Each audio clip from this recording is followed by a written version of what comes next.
those of you who don't understand the question, she's talking about Ashwatthama. At the end of the war, a terrible war, that everybody on both sides were disgusted with themselves and everybody for having perpetuated such a war. After killing nearly 100,000 people in those days when the population was not even 10% of what is today,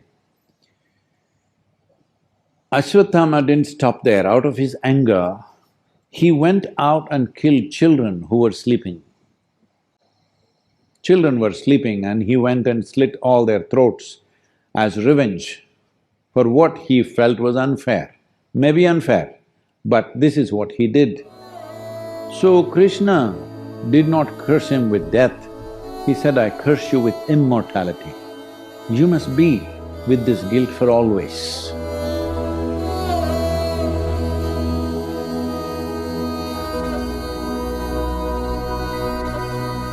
So what is the consequence of that? I think they're all… Ashwatthama is manifesting in United States, killing all the children in schools.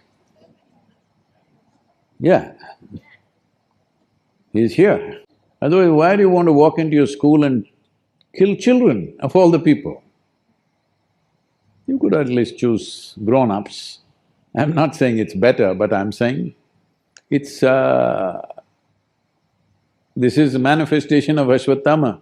Because you're angry with something, you go and kill children who are sleeping.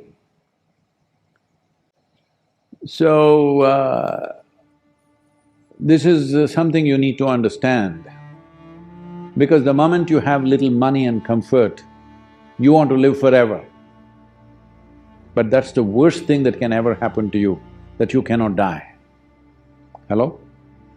I want you to just imagine, you're sitting here after 1,000,000 years, I'm gone, everybody's gone, but you're still sitting here. It's the worst thing, isn't it? You also die in time. Maybe you want to die after me, I agree, but you also die one day is a good thing. You cannot die, it's a terrible thing, isn't it? So he cursed him with the most terrible thing. He said, you must always live this guilt. So you need to understand when Krishna speaks even about himself, when he says me, he's not talking about him as a person, he's talking about him as a quality, him as a consciousness. So when he cursed Ashwatthama also, he means the same thing. It's not that that guy is going to live forever. Says, those who do this kind of an act out of something that you're angry about, resentful about, you go on children who are sleeping, you go and kill children who are sleeping. Such people must suffer always, because there are many things among human beings. When a war happens, you kill. It should not happen, he tried everything possible to see that it doesn't happen. Once it happened, he said, better fight. You can't go to the battlefield and say, I won't fight. You should not go to battlefield. Once you go there, you got to fight. So he said, fight. They fought, everybody killed each other, so many people died. Great heroes fell, good people died, bad people died, all kinds of people died. When it's over, you go and kill children. Such a man should suffer for always, that is the curse. Because there are some things which are not good, but you still do because you're caught in situations. This is after the situation is over, because you've lost. If you had won the war, you wouldn't have done it. Because you lost the war and you're full of resentment, you go and kill the children. That's not… that you must suffer for always. The immortality is not for the man, but for the suffering that it causes within you. You may do it, you may take another life, but you go through enormous amount of suffering. That must continue for you always, that's what he's saying. Because this is the nature of life. There are many things we can do, but if you unscrew certain things, then important things will collapse. That's what he's trying to say. See, all of us have fought the battle, we've killed, we've done many things, we've cheated each other a little bit, done all kinds of things. But still, it's a man's world. When the war is over, you step back, somebody won, somebody lost.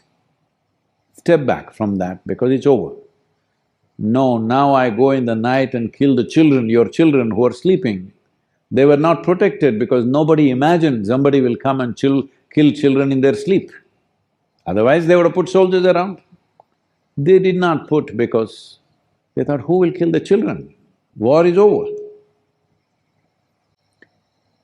So, if you become overly resentful, overly suspicious, you will end up doing such things. This happened.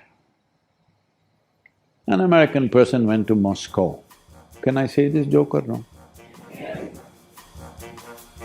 An American person went to Moscow. Because you watch so many Hollywood movies, Moscow means when you get off the airport, KGB will be following you right, left, center, everywhere agents standing and glaring at you, you know, because your whole psyche is from the Hollywood. Somebody is reading a newspaper and he looks up at you. Everything is suspicious. The taxi driver is an agent, everybody is an agent. So with this psyche, he went to Moscow, landed and being suspicious of everything, then he went to his hotel room, then he looked all around, maybe it's all bugged, you know. So he opened like usually what James Bond does, he opened the microphone of the phone, pulled out everything, then here, there, everywhere he searched the light bulbs, this, that, fire alarms, everything he checked for bugs and everything. When he found nothing, he thought somewhere it must be there. And then he crawled under the bed. There he saw a big metal plate, screwed with 8 screws. Ah, this is it, I got it. And he pulled out his Swiss Army knife. He just with great difficulty, he unscrewed this. It took some time. He unscrewed all this and took the metal plate and threw it out of the window. Within a few minutes, he heard enormous commotion in front of the hotel. Ambulances, police cars and this and that, pam, boom, boom, everything happening. He went down to see what a huge number of cars and ambulances, everything. Then he picked up the phone and called the reception. What's happening in the hotel? Is there a fire? Is there something? Is there a bomb? He said, no, on the 4th floor the chandelier crashed. People were having dinner and it crashed on them.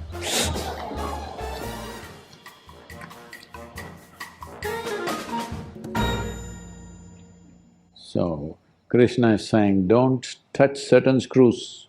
If you touch those screws, things will crash upon you for good.